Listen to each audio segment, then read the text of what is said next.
I got to kick this thing off. Can I kick it off? 1, 2, 3, 4.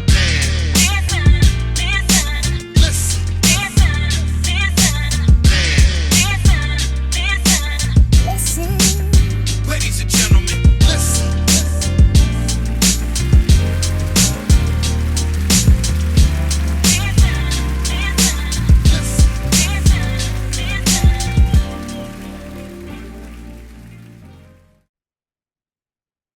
Gotta tell you, camera off.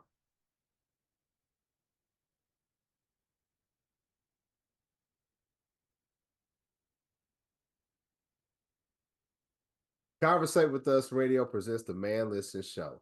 We are the blackest radio show on the internet. We bring you our opinion on topics that affect the Black community in an effort to enlighten, enrich, and empower every brother and sister that falls under the sound of our voice. We operate on a no-hating frequency, so be prepared for us to keep it 100% real and 100% Black all the time. Please follow the show on Facebook, Instagram, and Twitter at Man Listen Show. You can subscribe to the show on YouTube. Click that bell icon so you can be notified of when we have a new show come out. Listen, at the current time of this recording, we are 7 followers away from 400 followers. Let's go ahead and get up to 400. Tell a friend about the blackest radio show on the internet, the Man Listen Show. I'm your host, Marv B. Let's bring the crew in. Shout out to C. So, check it out. Draymond Green from the Golden State Warriors. We're gonna start calling this dude can't get right. You know, Draymond's that dude. Lab will get this, man. You know, you always got when you a kid, you invite your homeboys over, and you always got that one homeboy that played too rough. You know what I'm saying? Y'all wrestle, and he always tearing up stuff, and then your mom come in and whip everybody. That's Draymond. It wasn't necessarily your homeboy. Could have been your brother. Yeah, that's it. Or that one dude you can't bring to the house full of chicks because he gonna mess it up for everybody. Now the chicks want to go home and shit. man, take it too far. Listen, we learn to distance ourselves from them type of dudes, and unfortunately, we know those type of dudes, right? But anyway, so the Golden State Warriors were playing the Phoenix Suns, and Draymond, he was tied up with opposing player Nurkic from the Phoenix Suns, and then all of a sudden, man, it was an inbounds play. All of a sudden, Draymond just turned wildly and hit dude upside his head, man. And a lot of people were like, "Well, do you think he did it on purpose? Like, was that accidental?" And I'm like, hold on. Number one, these are world-class athletes. Yeah, most of them. There's a lot of people who put out. They've been putting out a lot of videos about Giannis Antetokounmpo's brother. Like he's in the league, and it's clear it's nepotism. He's just a big dude, right? But he's not that athletic. He's definitely not, he may be athletic, but he's not a basketball player. But for the most part, these dudes got control over their body, and you're just not going flailing out like this on an inbounds play to hit somebody upside their head. So Draymond hit this dude. The referees looked at it. They called it a flagrant 2. He was ejected from the game. And we just found out that he has been suspended indefinitely by the league. Now, we know that the league, basically has all power when it comes to, hey, listen, we're going to suspend somebody. Shout out to John Morant. But this hasn't been the first incident that Draymond has been involved in his whole career, right?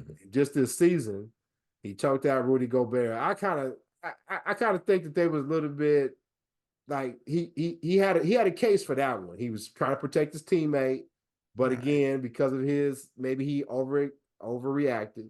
All right, maybe he overreacted. Then he also got into a pushing incident with Donovan Mitchell from the Cleveland Cavaliers. Yeah, this is his third incident this year, and we know the major incident that happened off the court where he socked Jordan Poole in the locker room. And he stepped on Sabonis last year in the playoffs on his chest. Stepped on Sabonis and stomped on him too. It did. I mean, and it's always the same thing. Like, did he do it on purpose or was it accidental? Come on. So the question is this: is Draymond out of control, and did the league overreact by suspending him indefinitely? I think it's clear he's out of control. I think both can be true. We get so hung up on and. Let's go with both. The league goes too far in a lot of cases. But I mean, at some point, you got to stop pretending that this child is capable of playing nicely with the other children and just accept it for what it is. He's a talented person who does not play well with the other players. And we cannot facilitate an atmosphere where people feel comfortable or safe playing at this optimal level where people's bodies are their financial resource, and then you got somebody just wildly stepping on them, punching them, doing whatever. Like that's going to discourage people from wanting to play that team. And if you start having teams be like, no, we're not playing Draymond, now we have a whole different problem. And so, and you can't let somebody get away with this many things and not do something about it, because now you're sending a message. So yeah, he's definitely out of control. He's a maniac. But I mean, it's fun to watch sometimes. But he's still a maniac. Hi, I'm Marika Moore, and if you want to get all up in my business, you should check out my new book, Unsolicited Marriage Advice, where I provide an analysis of the best marriage advice that I've received over the past 16 years or so. So head on over to Amazon and buy it now. Yeah, I would say he definitely if he's not out of control, he's very close to that line. You know, he's teetering on that line. At times he has a foot on both sides. Sometimes he jumps over, jumps back and forth. But as far as the league overreacting,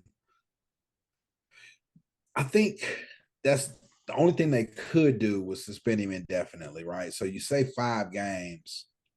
And, you know, I'm assuming they're going to meet with him, with the player rep, with, you know, all the team and everything like that. So indefinitely right now, it could be 5 games. It could be Gilbert Arenas got indefinite suspension, end up being 50 games, you know.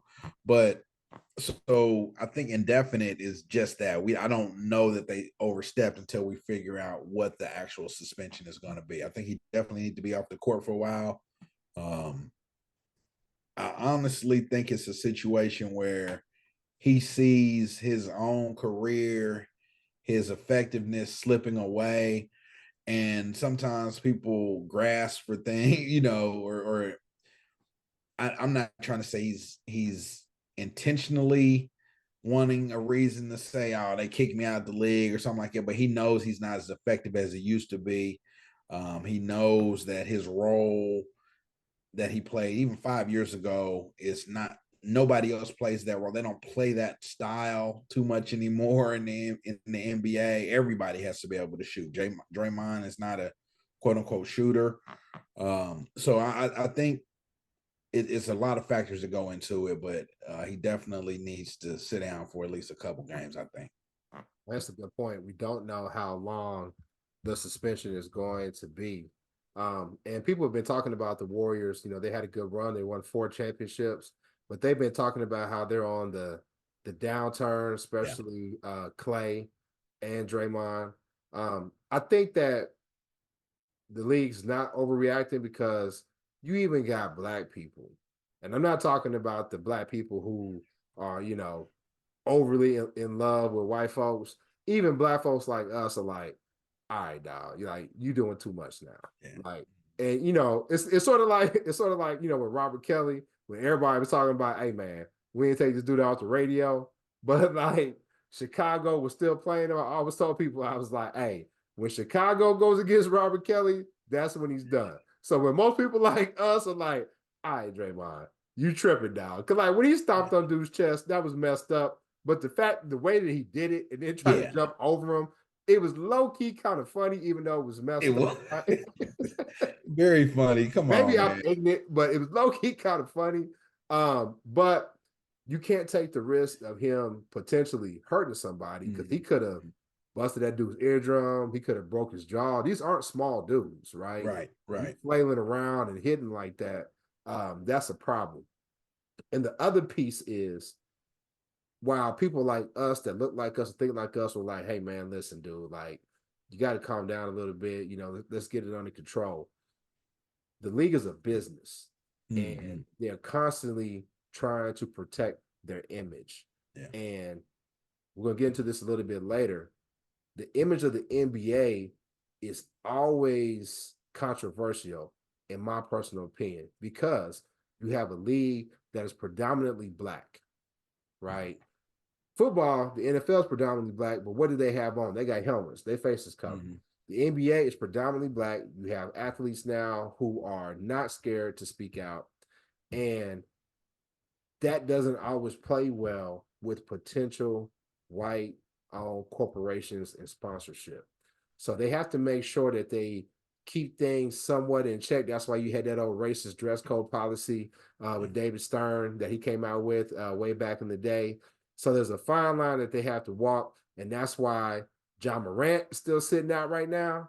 And that's why Draymond is about to sit out because he is somewhat out of control. And I think that he needs to get it together.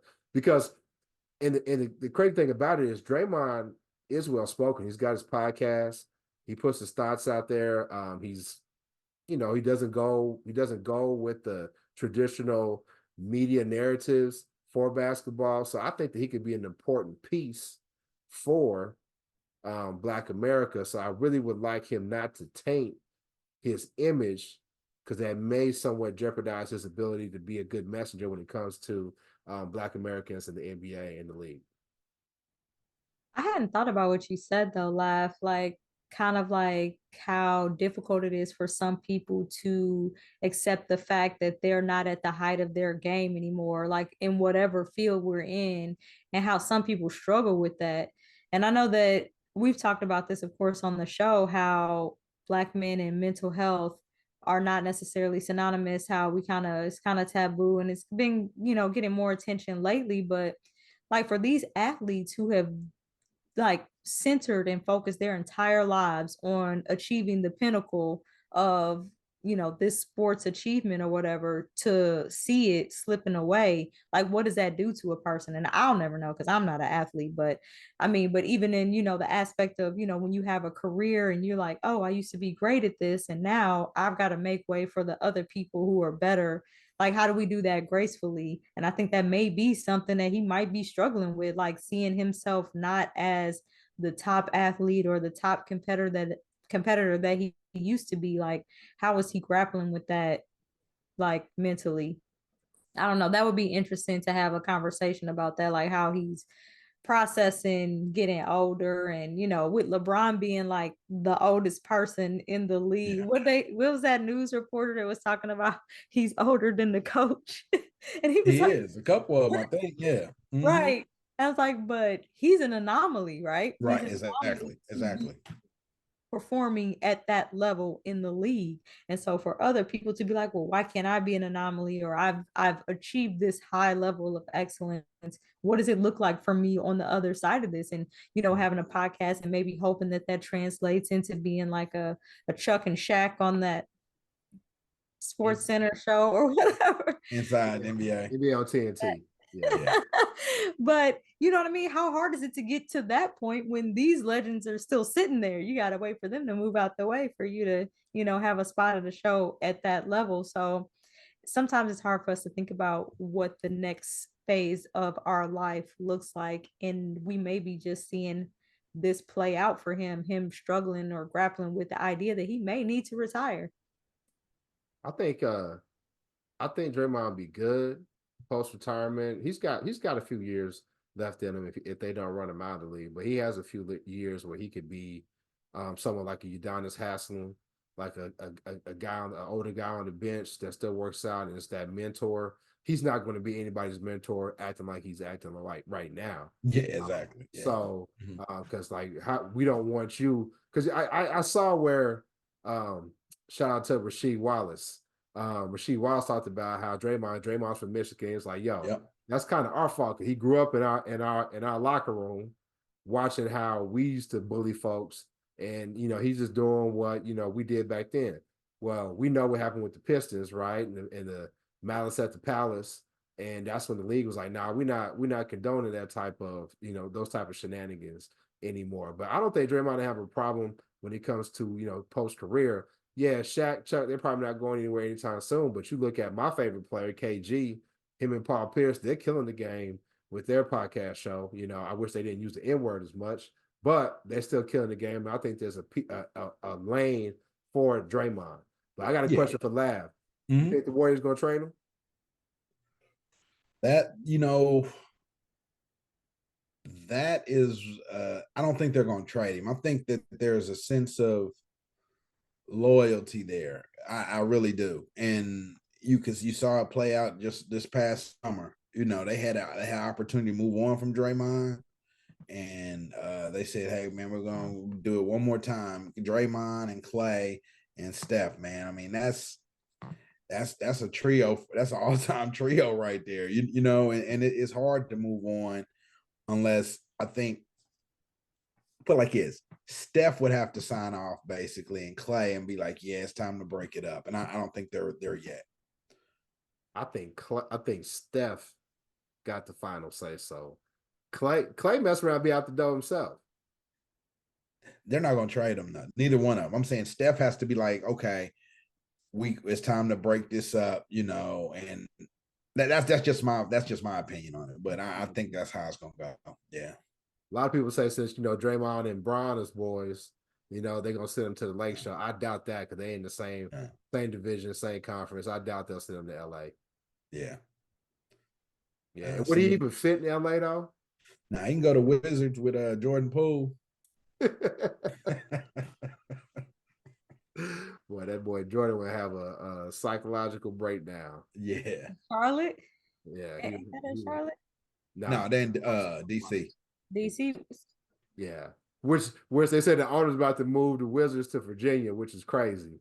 If you know anything about the DMV, they call most people call it the DM because DC people, which is predominantly black, they don't fool with the Virginia side. So if they moved into Virginia, that's gonna be crazy. I used to live in Virginia. Yeah. I think the mayor just maybe today said they're gonna put $300 million into renovating the stadium or something, trying to keep them there. So we'll see. But speaking of like Bron, though, I noticed, we just had the in-season tournament for the NBA. Now, all three of us are football, soccer fans, right? And it's clear that, this in-season tournament was directly patterned after the Champions League for European football, aka soccer.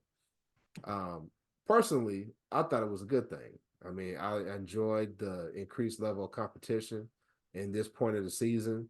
The championship game, we watched that on Saturday, saw LeBron, AD perform at their height, perform at peak performance. LeBron he's beating down Father Time, the same with his performance. But I noticed that there's a lot of people that, because they didn't necessarily understand the in-season tournament, they were like, this is stupid. Why are we doing this? And then you started seeing, because part of the in-season tournament was these players, if they won, they got an additional $500,000 for the winning team. I think the second place team got $200,000, and then the other semifinal teams got like $50,000, quarterfinal teams $20,000, right? I believe that was the breakdown. I could be off a little bit, but you had guys playing for that additional money. Yeah. And one thing I saw people saying is, isn't it crazy that you have to incentivize people who are already millionaires with more money to play harder? And I noticed that you really only see that when it comes to the league. Correct me if I'm wrong. You really only see that type of criticism when it comes to the league. You see people talk about these guys, they get paid millions of dollars and they can't even hit a free throw. As if the average guy could run, try to defend against these elite world-class athletes and still hit a free throw out of breath and try to function at that level. If I got paid millions of dollars, I could hit a free throw. No, you wouldn't. That's why no one's paying you millions of dollars, because you cannot. Right. You would go 0 for 10. But in my personal opinion, I believe a lot of the criticism that's levied towards the NBA, the driving sentiment behind it is anti-blackness. Am I off? Am I incorrect? What do you think?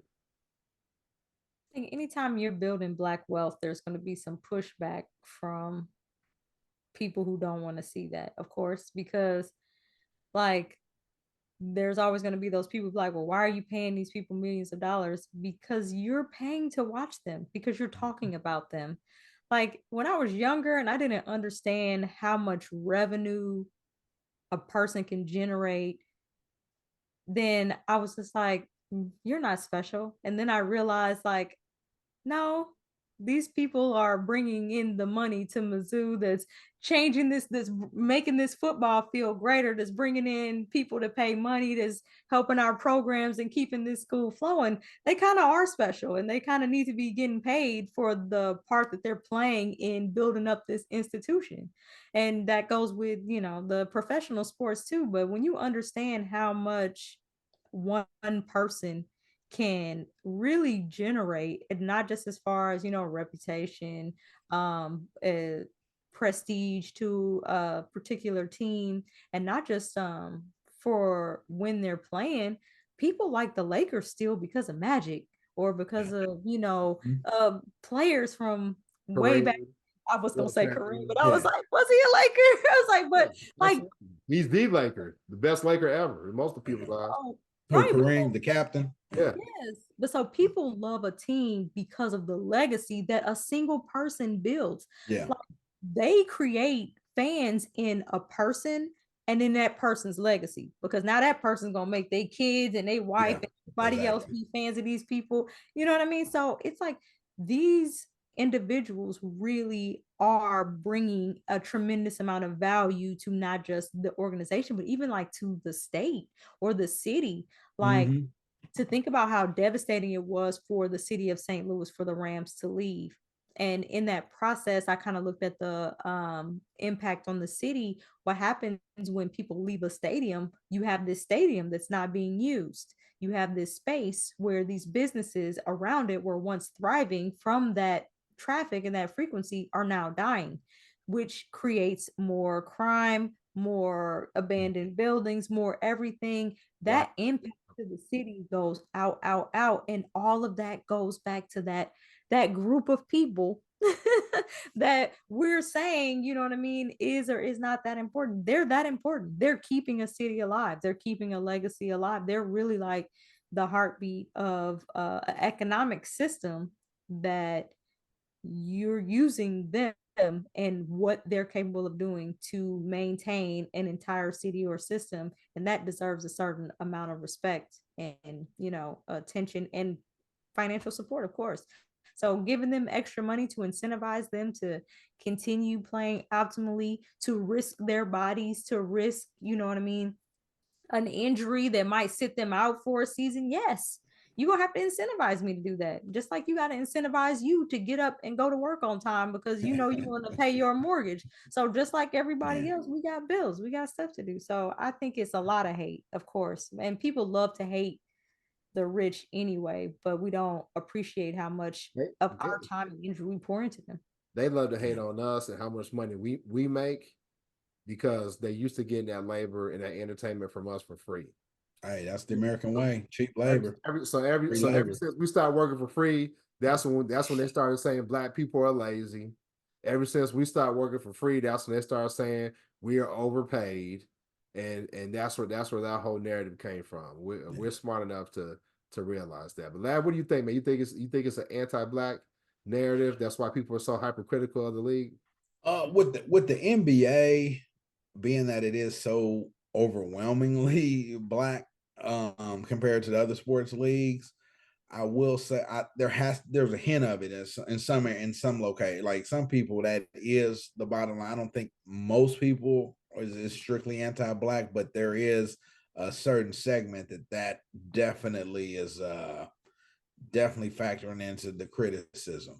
So, to piggyback on what Erika was saying, like your job, you're incentivized to work harder, and that's called overtime. It's the exact same thing. It's the exact same thing. You have a baseline salary programs. Yeah, whatever. Yeah, it's the exact same thing. So the in-season tournament, and we talked about this. You asked about this, or on Saturday. Yeah, those stats those are above. That's above and beyond the regular season that he's getting paid for that game. So instead of talking bad about him, flip it on the other side. And there's a kid for the Lakers. He went to Mizzou, rookie named DeMoy Hodge. He's on a two-way contract. And LeBron told these rookie cats. Is that Monty's son? Monty Hodges' son? No. But he was like, hey, y'all rookies on the 2-way, don't worry about it. They didn't play. He said, but I got y'all because that 500,000 basically doubled their cat's salary. You know, and so you can criticize LeBron, got to incentivize him, but the thing about him is he's about empowering other folk at every turn. You know, you don't think about his in-season tournament empowering other NBA players, but it does. He doubled this cat's salary basically. Yeah. You know, and so that's not the incentive, wasn't the money. To him, it was to put these other cats in a better position for their families and set them up for their future. It just kills me the amount of hate LeBron James receives from Black America. It seems so disproportionate. I mean, there's a lot of people who are upset about the decision where he had the whole program where he announced he was going to the Heat or whatever. Okay, that was years ago, right? Yeah.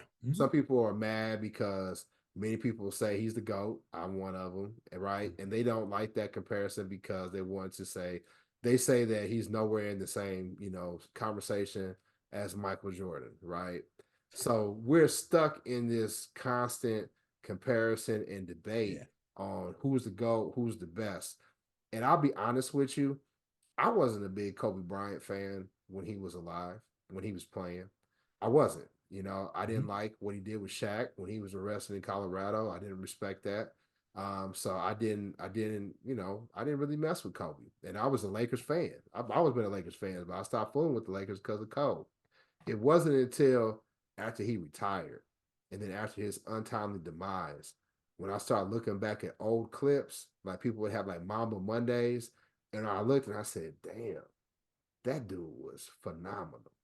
That dude was great. And I feel as if a lot of people are going to be missing out on greatness when you talk about LeBron James. I mean, I saw on social media so many people criticizing him.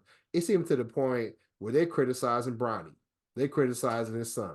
Yeah. His son had his debut. This is a young Black man who was literally on the brink of death, had a cardiac arrest situation on the court. I believe he was on the court, right? Yeah, he was. He was in practice.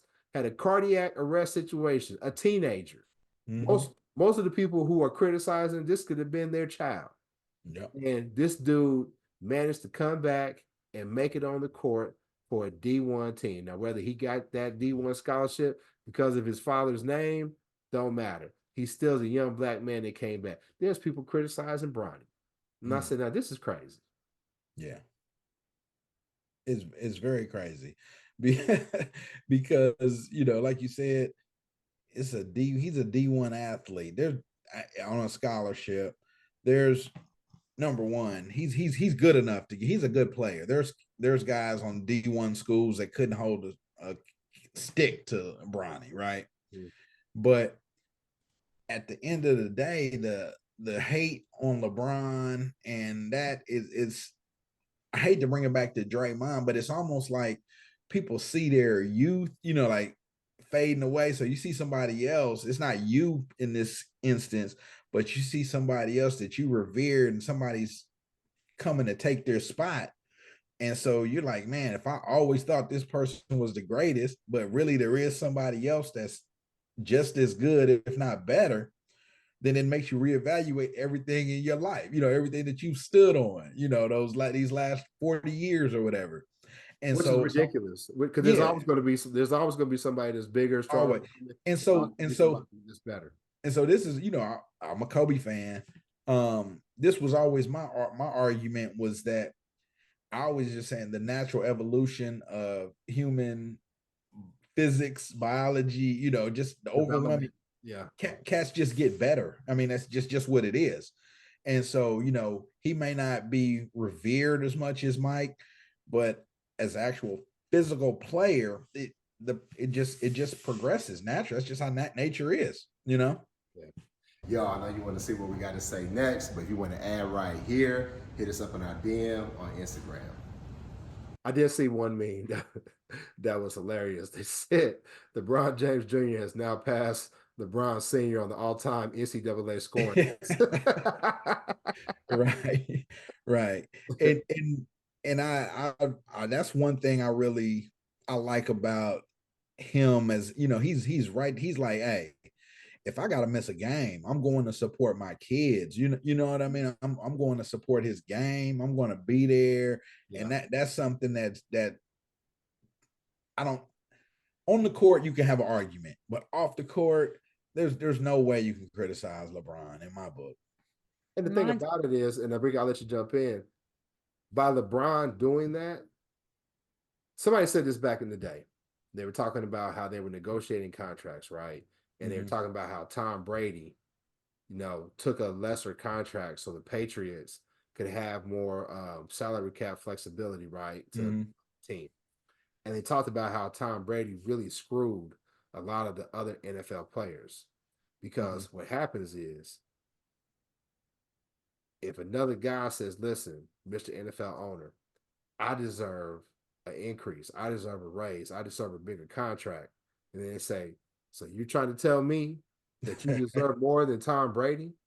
So that's why LeBron James has to take the max contract. Kevin Durant, all the top NBA dudes, they have to take the max contract, because if they don't, then you're automatically undercutting the negotiation for those guys that are on the end of the bench and who aren't making that generational wealth type of money. I mean, they're making good money, don't get me wrong, but they're not making that money where their kids and their kids' kids are going to be able to live off the money that they earned in the league.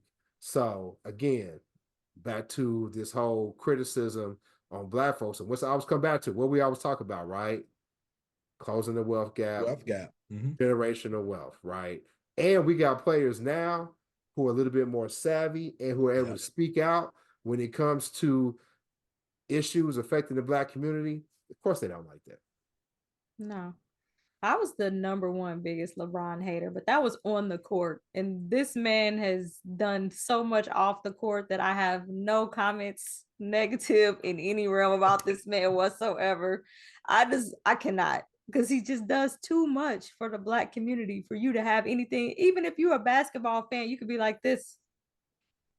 But other than that, you should just shut up. I didn't like how he talked out against Kyrie when Kyrie was battling the you know who's, you know what I'm saying, and LeBron kind of kowtowed to the pressure. I didn't like that, LeBron, but other than that, I don't have no issues with him. And then how old boy was calling them like fucking bitches in the game and shit, and then got the coach ejected. I was like, hey man, this man carries a whole lot of weight. And so it's like, while he's in the game, I understand him kind of playing the game a little bit more. I think that it's when people retire from the game that they start really expressing their views. I think that's why a lot of people talk about, oh, people just don't care and they just be saying anything. They've been waiting to say anything 80 years. and here's the thing about M.A. Udoka, and he's a great coach. And first of all, I don't want to hear nothing from you, M.A., because when you was in the league, LeBron was cooking you. Yeah. Every single time you was on it. They put a clip together how LeBron was frying you every time you was in front of him. He scored more points in his rookie season than you scored in your whole career. And bro, you messed up your coaching career in Boston with a world champion level squad and your relationship with who a lot of Black men consider the finest Black woman the GOAT right now, me alone. And you want Cass to sit there and say, nah, man, way to go. We're talking bad about you. Need to be quiet. Shout out to C. What me and C say all the time, just be quiet.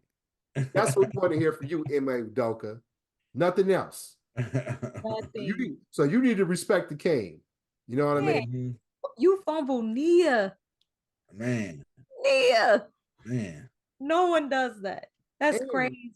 And Lav and I from a part of the country where LeBron wasn't wrong. You calling this man the B word, and they say, "Hey man, hey, be careful. We don't do those type of things."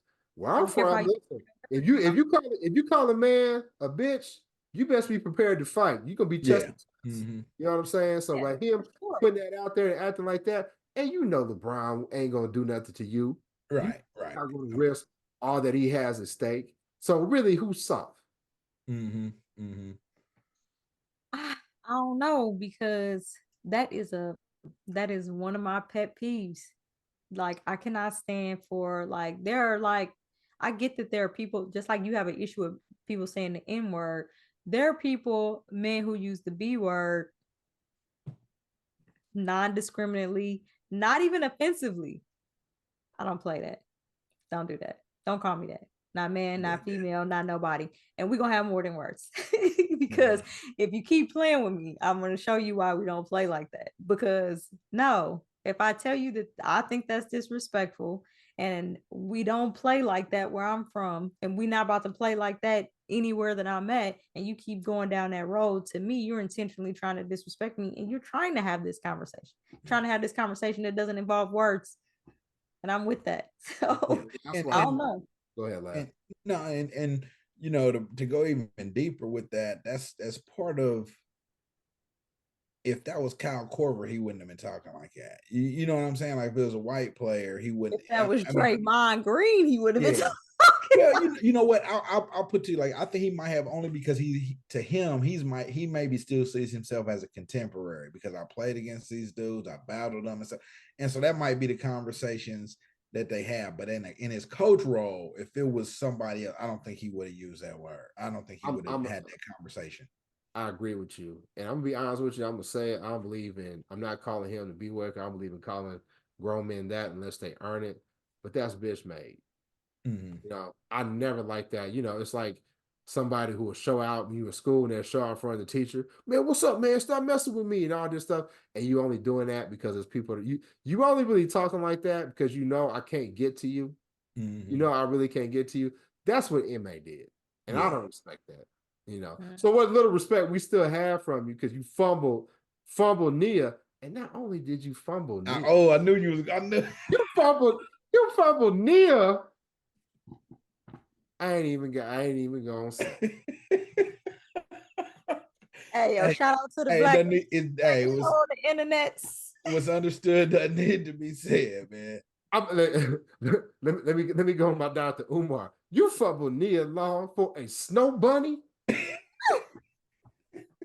You think we want to hear what you got to say? You gotta respect the king, man, for real. Sure. So anyway, man, I think the in-season tournament was a good thing. I was thoroughly entertained by it, and that's what to me, that's what the league is there for, right? To generate entertainment, to get people excited about the game. And it's no different than the NFL, baseball. What they've done is they've added more postseason teams. That's what makes it more exciting for more fan bases. So this in-season tournament, you might not be able to compete for 82 games, but for those 10 games, you know what I mean, in the early part of the season, if you got everybody healthy and things play just right, you have an opportunity to hang a banner like the Lakers. Are they really hanging that banner? They hanging a banner, man. Okay. I can see why folks have a problem with it. But here's the piece. There is additional cachet to being the inaugural winner. Yep. Of the NBA Cup. There's some cachet to that. Yeah. You know? Now, if I don't celebrate me, who will? Right. And it goes back to what you were talking about, European football. In the US, we're not accustomed to having these secondary competitions that run alongside the regular season. We're so conditioned to having a strictly linear regular season, playoffs, and then that's it. There's nothing. And so to me, that does get stale. If you're on a Washington Wizards, if you're on the Detroit Pistons, it's like what at this point your season's already done. What do you have to play for? And you saw the Pacers, man. The Pacers got some young bucks. Yeah. Hey, they weren't ready for LeBron and them. I mean, they kind of held it together, but hey, they had some young dudes that was balling, and they was going for it. Mm-hmm. They was going for it. You can't tell me that wouldn't have been big for the city of Indianapolis. Yeah. Mm-hmm. Especially when you got people when they still like fresh. because you start losing players to injuries and stuff towards Mhm. the end of the season. So when you got people at the beginning and they fresh and you really got, sometimes people be like, oh, well, I lost because we didn't have a whole healthy team. It kind of takes that out of the equation. It's like, okay, we all had healthy teams, or we all had the team we started with this season. And then we've competed optimally based on what we started with. So I think that changes the narrative a little bit too about people who like to cry at the end about injuries and stuff like that. Well, I'm gonna tell y'all, man. I asked if it's an anti-black narrative that's fueling the criticism of the NBA. I don't like how we always said the most insidious thing about white supremacy is it gives people who are black to do its work for them, right? And what do we see when the Lakers beat the Pelicans? Everybody started talking about Zion Williams and his weight, right? And the main people who were pushing that were who? Shaq, Chuck, Stephen A. Smith putting out there like, I have this on good authority that all of those chefs in New Orleans love to see Zion Williams. Come on, boy, stop that. And my problem with them is I never see them go after, even though there's not that many, I never see them go after a white player with the same exuberance as they go after black players. Josh Giddey, yeah. Shout out to Josh Giddey. Shout out They're to not Josh relevant Giddey. though. What'd you Most say? of them. And white players aren't as relevant either though. You're Don't- not expecting a white player unless it's a coup coach or somebody like that to win the game. Don't matter. If you in the league, hey, listen, if one of those cats, what's the boy that was from Mizzou that played in the NBA lab? Which one?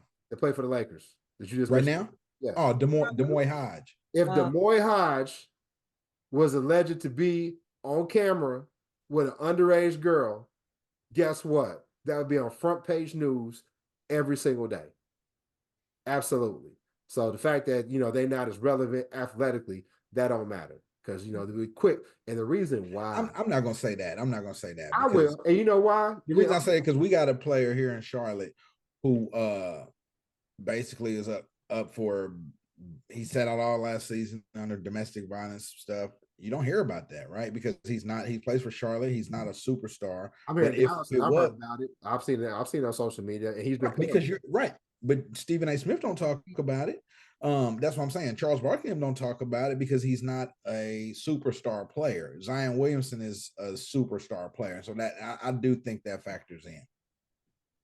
I disagree, and this is why. I see your point, so I can't dispute that.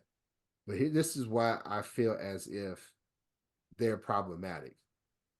Shaq, Chuck, Kenny, Stephen A. Smith, they're all told what narrative they're going to push. They're not speaking free will, willy-nilly like we are. How do you know? It may seem like they are, but they are not. Just like the little girl, little mixed girl that got the little white husband, what's her name, Malika Andrews or whatever. They was talking bad about her because she had all kind of smoke for Ime Udoka, for the other little dude that was accused of beating on his girlfriend and all that stuff. She was unilaterally speaking out against them for that, against the black man. But within this white boy situation come on, she's mom, right? Well, I just can't talk about it because I work for people. That the rules don't apply when it comes to black folks. And that's the whole point I'm trying to make. I mean, I'm not saying that that's not true to a certain extent, but we also can't say that they're not choosing to talk about what they want to talk about. Yeah. I think especially Shaq and Kenny. Yeah, Shaq and Kenny are beyond what a lot of people and Shaq and Chuck. That's what I'm talking about. Not necessarily Shaq Kenny. and Chuck for sure, but they're beyond what a lot of people are beholden to. And wait. We've talked about it on this show that Shaq and Chuck have been bought and sold. Well, I think that they shuck and jive for sure, but I still think that's a choice that they're making. I'm saying Shaq and Chuck was the main ones. Hold on, let me finish train of thought. Shaq and Chuck was the main ones calling Kyrie an idiot and kick him out there and sit him down and all that. When all the Black America was like, no, this ain't right. They was the main ones. I don't think all the Black America was like, this ain't right though. There was a lot of people that was, but I don't think all the Black America was like that. The same amount of people that said, hey, Kyrie didn't do nothing wrong was probably or the people that say Kyrie did something wrong, same people that voted for Trump, a very small amount. The majority of black people was like, we tired of him being oppressed by these people. Ain't gonna say who they are, you know what I'm saying? Rhyme with rules, you know what I mean? And they had a problem. But Chuck and Shaq definitely didn't have no issue with that. And you trying to tell me it's just because they made it and they sold out? No, again, I think it's you narrative can't they're being say told to be pushed. if anybody's taking a check, that's the first thing you can say. If they're making money, is that they sold out. And so that, to me, you automatically say it. So what you're asking for then is for people to work unpaid to speak their minds. And anytime they're getting paid, or they're getting paid substantially on a large platform, that's a built-in excuse that they're bought and sold. So you can't, because you're saying you don't believe that they have the ability then to speak their mind freely. It's not that they're saying it for the check. They're saying it because they don't want to risk the check. We all don't say things because we don't want to risk the check, myself included, especially recently. Oh, hey, listen, I'm not immune to that. I'm not immune to that, but that doesn't mean I'm bought and sold. What do we go back to? What's it go back? It goes back to what me and C say all the time. Just be quiet. Yes. I can't say everything that I want to say on my job. I cannot. But guess what? Guess what I don't do? I don't disagree with what everybody else is saying. You know what I do? But they're announcers, right? Yeah, I mean they have a job to have a position. When you're a journalist, when you're an announcer, when you're a spokesperson about a thing, you have to take a position. That's kind of what your job entails. No, and I'm not saying that you don't have to call that young man Kyrie an idiot. You don't. Well, this the thing. I'm saying that's how he talks. That's how he talks. I'm saying that doesn't make them sold. Yeah. I'm saying they probably really legitimately feel that way. I'm saying that their mindsets is probably more aligned with the people who are making the rules than with the people like us. That's all I'm saying. I don't think they're bought and sold. I think that's how they think. Yeah. LeBron said something about Kyrie too. So us not being in, and what did I do? And what did I say? No. What I'm saying is us not. But what did I say though about that? No, right. You was wrong. You didn't agree with that. But what I'm saying is that us not being in those positions as former players, I don't know what leads to them having that viewpoint. That's what Ariga is saying. I mean, I don't know. That truly might be how they feel. That's what I'm saying. I'm not agreeing that they're bought and sold. I'm saying that there's a possibility, a strong possibility, that that's really how they feel about the situation. That they're speaking honestly and truly about the situation. I think that the millionaires and billionaires do not have the same mental capacity for common sense that we have, because they're so far removed. Their problems are so far removed from the everyday people that they just have different perspectives. And I'm not going to see eye to eye with a billionaire. We're not going to be able to sit down and have a conversation about things that just make sense, because things that just make sense to me in my mind are not going to make sense to a billionaire. And they've been billionaires their entire lives. People have been catering to them and kissing their ass since they was in fucking high school. Them niggas ain't billionaires. No, they're not billionaires. Well, not billionaires, but I'm saying, but they've been. Get it right. They've been coddled and they've been million. They were in high school. People have been coddling them and catering to them and giving them whatever they want. They have a different mindset and a different perspective than anyone that I know.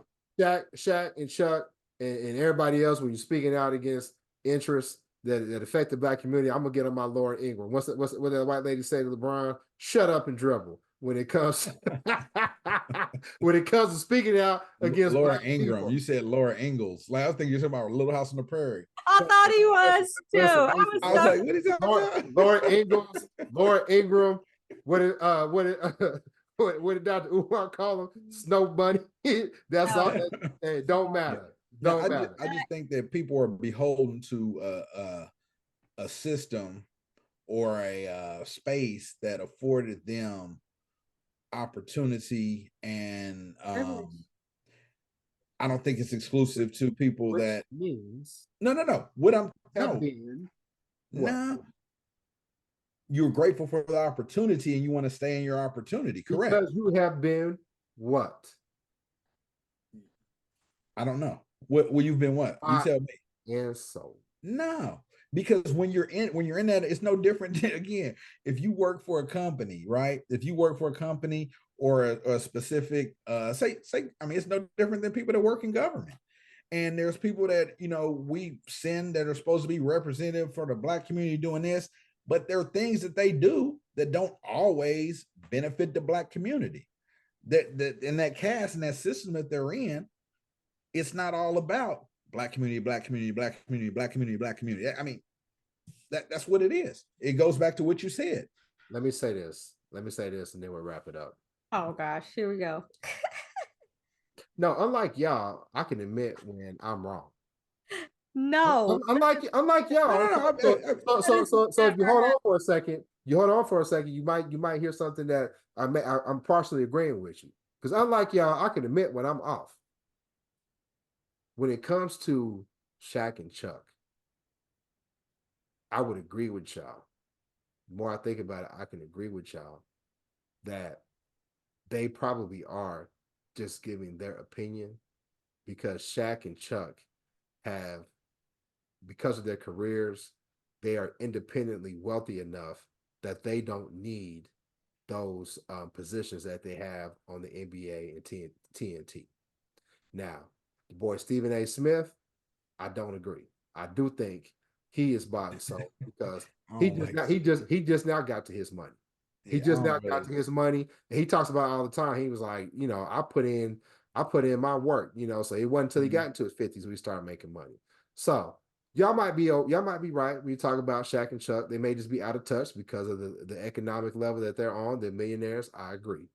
But I do think when you come to Stephen A. Smith and some of the opinions and a lot of the media personalities that we see, the narrative is never fair it's almost never fair when it comes to Black men and women. And it's not equal to what white people receive from the media. The level of scrutiny is not the same. So again, let's put it like this. This ain't the first time I've done this. Marby can say, hey, I may have been a little bit off on that, but I'm still right when it comes to this. Y'all should try that. Anyway, I think we talked about it enough. I've never been wrong. We talked about it enough.